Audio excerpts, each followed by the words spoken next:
yang dengan ketajaman plus keberanian dari Bang Karni dan seluruh tim ILC mengangkat kasus ini.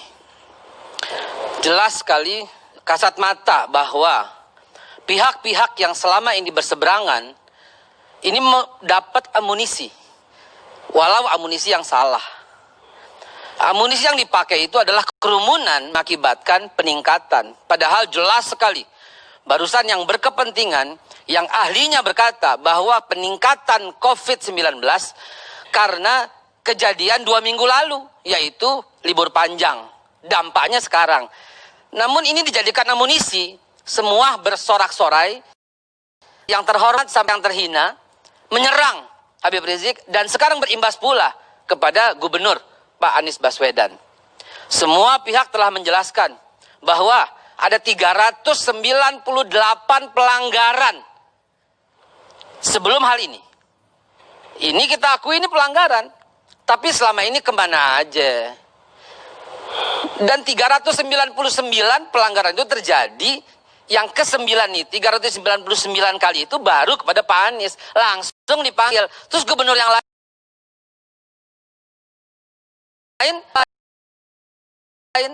juga boleh begitu. Jadi saya dalam kapasitas juru bicara 212, PA 212 dan HRS Center ingin menyampaikan hal-hal berikut ini. Kita nggak perlu merinci lagi Bang Karni. 398 pelanggaran itu apa saja, kita nggak perlu rinci lagi. Dan yang paling disorot adalah pas Gibran sendiri gitu kan. Saya akan merinci pertama kali atas kedatangan. Acara di bandara, kedatangan itu diawali dengan rencana kepulangannya. Desember 2019. Kebetulan saya yang datang pada waktu itu. Dan akhirnya ada wacana beliau insya Allah dalam waktu dekat akan pulang. Maka kita susun, akhirnya setelah pulang terbentuklah tim 6 gitu loh. Kita berenam ini rapat, gimana caranya Habib Rizik pulang dengan aman, tentram, asyik gitu loh. Lalu akhirnya ada opsi yang ditawarkan. Diam-diam, nggak usah heboh, langsung ke Petamburan, bikin konferensi pers, kami sudah di Jakarta, ada opsi seperti itu. Atau pulang ke puncak, di pesantren, duduk, pakai online, siarkan, kami sudah sampai dengan selamat, gitu. Tapi ada pihak-pihak yang selalu jahat, Bang Karni. Pihak-pihak ini selalu menghambat kepulangan Habib Rizik. Kan ini kita mengambil keputusan, nggak bisa deh pakai diam-diam deh. Umumkan, tanpa mobilisasi. Saya bersumpah, tanpa mobilisasi. Dan kami yang ikut rapat senantiasa untuk kepulangan ini mengatakan tidak ada mobilisasi, tidak ada dana sama sekali. Tapi Habib Rizik memutuskan untuk mengumumkan kepulangannya. Diumumkan saja udah. Dan banyak sekali daerah-daerah itu yang kami akan jemput, kami akan jemput. Kami sarankan doa saja gitu loh. Doa saja, doa saja. Nah karena dikerjain melulu ketika pulang, kita ambil keputusan, oke, kita siarkan kalau begitu. Habib Rizik yang memutuskan, kita harus siarkan. Dan disiarkan tanggal 10 November. Apa kejadiannya Bang Karni? Pada hari terakhir, hari H, itu salah satu anaknya masih digagalkan. Alhamdulillah, pemerintah Saudi Arabia sangat membantu. Sangat mengerti situasi yang terjadi di sini. Yang kedua, soal acara pernikahan. Ini jamnya udah ditentukan. Siapa yang hadir, jam berapa ditentukan. Kalau boleh diizinkan 1 menit saya menyampaikan, inilah undangan yang disebarkan kepada seluruh peserta. Ini undangan kepada seluruh peserta. Diundang semuanya dengan catatan, lihat. Lihat sendiri semua. Jam berapa setiap orang? Ada jamnya. Ini protokol. Nomor 151 sampai 200, jamnya jam 1. Nomor 202, nomornya jam 2, semua tepat. Ini protokol. Ini acara walimah anak Habibana. Semua harus pakai masker. Semua harus jaga jarak. Semua tetap mengikuti jamnya. Siapa yang bisa langgar? Siapa yang bisa larang? Kepulangan yang begitu dahsyatnya dan kedatangan di Petamburan yang begitu dahsyatnya, siapa yang bisa langgar? Mau di apa ujung-ujungnya? Mau Habib Rizik yang nyalahkan? Padahal kita udah mematuhi semua. Nggak ada mobilisasi. para intelijen mungkin tahulah. Toh kepulangan saya di bulan Desember itu siapa yang jemput juga semua. Para intelijen mungkin sudah tahu lah. Apa yang kami bicarakan di Mekah. Dan apa yang kami rapatkan. Semua udah tahu. Ada yang ditutup-tutupi Bang Karni. Acara yang berikutnya. Maulid.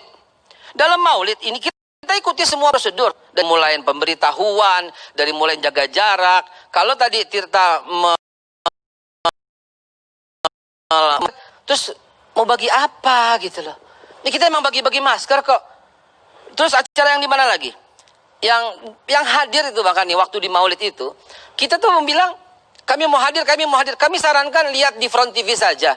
Tapi masyarakat begitu menanti kerinduan ini. Jadi big picture gitu loh. Bukan dari pelanggaran, ada yang dituju, ada yang disasar. Gitu. Nggak usah pakai ngumpet-ngumpet lah, terbuka aja lah semuanya lah gitu, siapa yang disasar. Di markas syariah yang di puncak itu lebih jelas lagi. Orang Habib pengen taruh peletakan masjid kok, batu peletakan tamak kok, dengan Pak internal sendiri, dengan para santri mau ketemu. Udah lama sekali deh hambat pulang. Tapi lihat antusias masyarakat. Ini menunjukkan ada orang yang punya pengaruh besar di Indonesia, tapi nggak disukai oleh negara.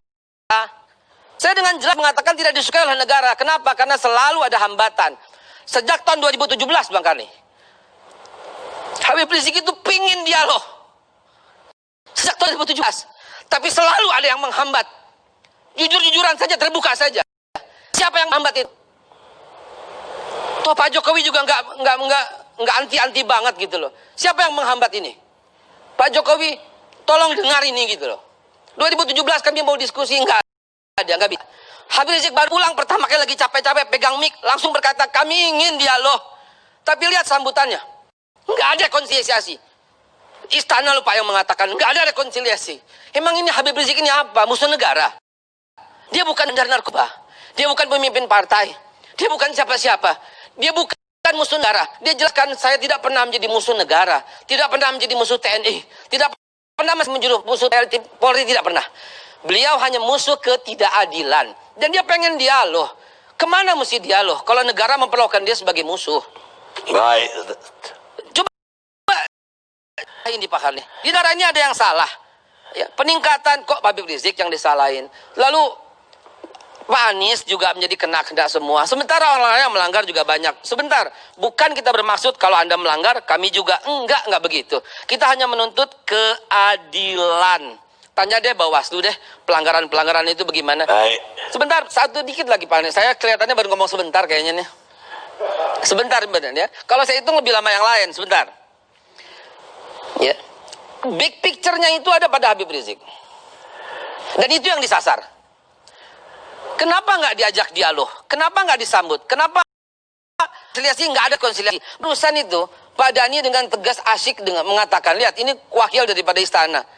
Tapi tiba-tiba dalilnya apa Pak? Dalil yang kita lihat ini ya, TNI tiba-tiba sibuk nggak karuan seperti mau perang.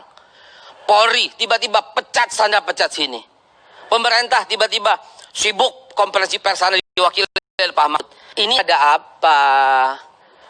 Barusan Pak Anies dipanggil 9 jam, 23 lembar, 33 pertanyaan. Atas kesalahan siapa? Lupa dengan gubernur yang lain. Kami mohon keadilan. Itu saja. Tapi pertanyaan saya, ada 3